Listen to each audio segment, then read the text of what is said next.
Nisokatra tamin'ny fomba ofisialy androany tolakandro kosa ny fivoriana tsy ara-potoana voalohany antenimera pirenena entina andanina ny volavolan-dalàna 7 samihafa ary iompana indrindra amin'ny fametrahana ireo andrim-panjakana eto amin'ny firenena moa ity fivoriana ity.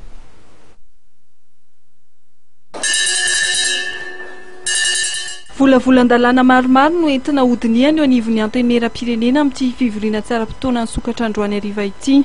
Volavolan-dalàna 7 izay heverina hametrahana ny andrim-panjakana eto amin'ny Repoblika no anisan'ny votra amin'izany fivoriana izany. Misy volavolan-dalàna maromaro misy 10 eo izay heverina fa tena maika eo amin'ny fampandehanan-draharaha firenena indrindra mahakasika ny fiainam-bahoaka. Voalohany amin'izany dia ny fametrahana ny Haut Conseil pour les droits de l'homme et de la démocratie.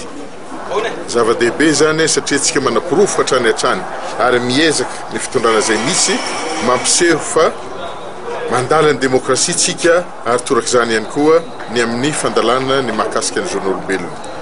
Nanamafy Andriamatoa Jean-Marc Sarakoto Mamonjy filohan'ity andrim-panjakana ity fa antoko ny famarina toerana fitondram-panjakana ny antenimera.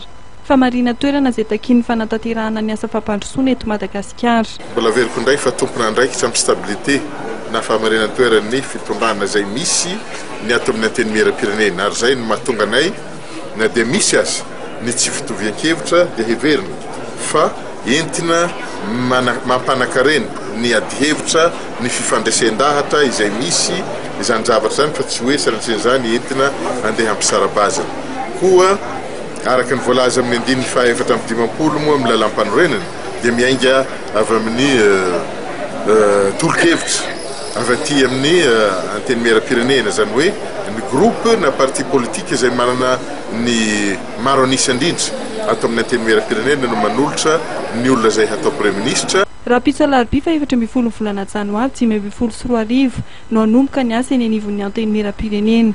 Heverina olanina raha pitsa ihany koa lahadinika mandritra ity fivoriana tsy ara-potoana ity.